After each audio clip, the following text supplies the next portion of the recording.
Pada kesempatan ini saya akan membahas materi tentang kebijakan penatagunaan tanah di kawasan lindung. Materi ini perlu diketahui atau dipahami karena materi ini juga terkait dengan kawasan lindung dan di dalamnya termasuk juga tentang sempadan, yaitu sempadan sungai, kemudian sempadan danau, dan juga sempadan pantai di dalamnya, termasuk mengenai kawasan hutan. Yang akan disampaikan di sini adalah Surat Edaran nomor 4 garis miring SE garis datar 100.PG titik 01.01 garis miring angka 2 Romawi garis miring 2022 tentang kebijakan penatagunaan tanah di kawasan lindung. Pada surat edaran ini disampaikan di poin 1 yaitu tentang umum. Di sini disampaikan termasuk latar belakangnya mengapa ketentuan ini diterbitkan. Di sini disampaikan dengan mendasarkan kepada pasal 19 UPA dalam rangka menjamin kepastian hukum oleh pemerintah diadakan pendaftaran tanah di seluruh wilayah Republik Indonesia. Kemudian di Pasal 1 Undang-Undang Nomor 26 Tahun 2007 tentang penataan ruang, definisi kawasan lindung adalah wilayah yang ditetapkan dengan fungsi utama melindungi kelestarian lingkungan hidup yang mencakup sumber daya alam dan sumber daya buatan. Sedangkan definisi kawasan budidaya adalah wilayah yang ditetapkan dengan fungsi utama untuk dibudidayakan atas dasar kondisi dan potensi sumber daya alam, sumber daya manusia, dan sumber daya hutan. Kemudian di pasal 11 Peraturan Pemerintah Nomor 16 Tahun 2004 menyatakan bahwa terhadap tanah dalam kawasan lindung yang belum ada hak atas tanahnya dapat diberikan hak atas tanah kecuali pada kawasan hutan, dan terhadap tanah dalam kawasan cagar budaya yang belum ada hak atas tanahnya dapat diberikan hak atas tanah tertentu sesuai dengan peraturan perundang-undangan yang berlaku kecuali pada lokasi situs. Pelaksanaan pendaftaran tanah khususnya di wilayah kawasan lindung masih terdapat perbedaan pendapat oleh para pelaksana pendaftaran tanah di daerah. Apakah dapat diberikan suatu hak atas tanah atau tidak? Untuk memberikan kepastian hukum pelayanan pertanahan di daerah, khususnya di wilayah kawasan lindung, maka diperlukan kebijakan Menteri Agraria dan Tata Ruang, garis miring Kepala Badan Pertanahan Nasional, sebagai petunjuk penyelenggaraan kebijakan penatagunaan tanah berupa kegiatan pendaftaran tanah di kawasan lindung. Kemudian di poin 2 disampaikan tentang maksud dan tujuan, kemudian poin 3 adalah ruang lingkup, kemudian di poin 4 tentang dasar hukum, apa yang menjadi dasar hukumnya. Di sini ada beberapa undang-undang, kemudian peraturan pemerintah, peraturan presiden, dan peraturan Menteri Negara Agraria atau Kepala BPN, kemudian surat edaran Menteri Agraria dan Tata Ruang atau Kepala Badan Pertanahan Nasional. Kita lanjutkan ke isi. Apa yang menjadi isi dari surat edaran ini? Yang pertama, poin A di sini adalah dalam rangka memberikan kepastian hukum pelayanan pertanahan untuk kegiatan penyelenggaraan kebijakan penatagunaan tanah meliputi penguasaan, penggunaan, dan pemanfaatan tanah di kawasan lindung, maka diperlukan petunjuk penyelenggaraan pendaftaran tanah di kawasan lindung. Poin B, kawasan lindung adalah wilayah yang ditetapkan dengan fungsi utama melindungi kelestarian lingkungan hidup yang mencakup sumber daya alam dan sumber daya buatan. C, kawasan lindung meliputi kawasan yang memberikan perlindungan kawasan bawahannya yang mencakup satu, kawasan bergambut, kawasan resapan air. Kemudian yang kedua, kawasan perlindungan setempat yang mencakup sempadan pantai, sempadan sungai, kawasan sekitar danau atau waduk, kawasan sekitar mata air, kawasan terbuka hijau termasuk di dalamnya hutan kota.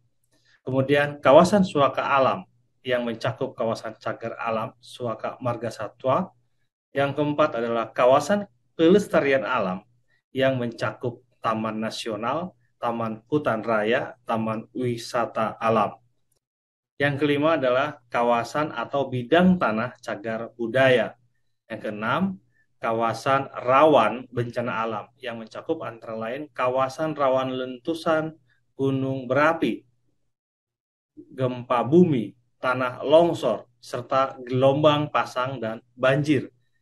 Dan yang ketujuh adalah kawasan lindung lainnya, mencakup taman buru, cagar biosfer, kawasan perlindungan plasma nutfah, kawasan pengungsian satwa, dan kawasan pantai berhutan bakau. Di poin D disampaikan di sini bahwa objek pendaftaran tanah di kawasan lindung sebagaimana huruf C adalah yang berada di luar kawasan hutan. Jadi di sini digaris bawahi di luar kawasan hutan.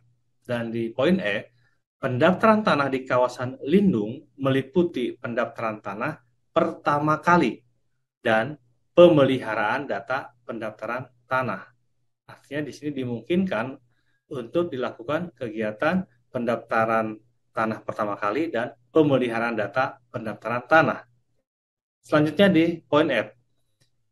Pendaftaran tanah pertama kali di kawasan lindung meliputi satu, pemberian hak atas tanah di kawasan lindung yang berstatus tanah negara berupa hak atas tanah yang berjangka waktu sesuai dengan subjek hak. Kemudian yang kedua, pendaftaran hak atas tanah di kawasan lindung yang berstatus tanah bekas milik adat berupa hak milik atau hak atas tanah lainnya sesuai dengan subjek hak. Nah, ini yang perlu digarisbawahi di sini adalah tentang berstatus tanah bekas milik adat. Jadi ini yang perlu kita pahami di poin F1 dan 2 ini. Kemudian di poin G-nya, penyelenggaraan pendaftaran tanah dilaksanakan sesuai dengan ketentuan perundang-undangan. Poin H, pendaftaran tanah di kawasan lindung diberikan dengan batasan dan kewajiban berupa RRR yang dicatat pada buku tanah dan sertifikat. Meliputi beberapa ketentuan di sini. Ada 7 ketentuan tentang apa saja yang perlu dilakukan oleh pemegang hak. Di antaranya adalah yang pertama, pemegang hak dilarang mendirikan bangunan yang mengurangi fungsi konservasi tanggul, fungsi konservasi sempadan, dan fungsi konservasi lainnya. Yang kedua, penggunaan dan pemanfaatan tanah di kawasan lindung tidak boleh mengganggu fungsi alam, tidak mengubah bentang alam dan ekosistem alami. Kemudian, pemegang hak dilarang merusak sumber daya alam dan kelestarian kemampuan lingkungan hidup. Kemudian, pemegang hak diwajibkan memelihara tanah, termasuk menambah kesuburannya dan mencegah kerusakannya serta menjaga kelestarian lingkungan hidup. Kemudian pemegang hak diwajibkan menjaga fungsi konservasi sempadan badan air atau fungsi konservasi lainnya. Kemudian penggunaan dan pemanfaatan tanah di kawasan lindung harus sesuai dengan fungsi kawasan dalam rencana tata ruang wilayah dan ketentuan lain sesuai dengan peraturan perundang-undangan. Di poin I di sini, hak atas tanah dapat dibatalkan. Artinya hak atas tanah yang sudah diberikan itu dapat dibatalkan apabila pemegang hak tidak memenuhi ketentuan dan atau larangan berdasarkan RRR yang tadi disampaikan. Yang dicatat pada buku tanah dan sertifikat. Di poin berikutnya adalah poin J, pemberian hak atas tanah pada kawasan lindung sesuai dengan rencana tata ruang wilayah yang berlaku. Dan surat edaran ini mulai berlaku pada tanggal ditetapkan. Dengan ketentuan ini, maka akan lebih jelas lagi apakah akan diberikan sertifikat ataukah tidak. Kemudian ada hak dan kewajiban yang perlu dipahami oleh pemilik sertifikat nanti jika diberikan, dan bisa juga dicabut atau dibatalkan jika melanggar dari ketentuan ini.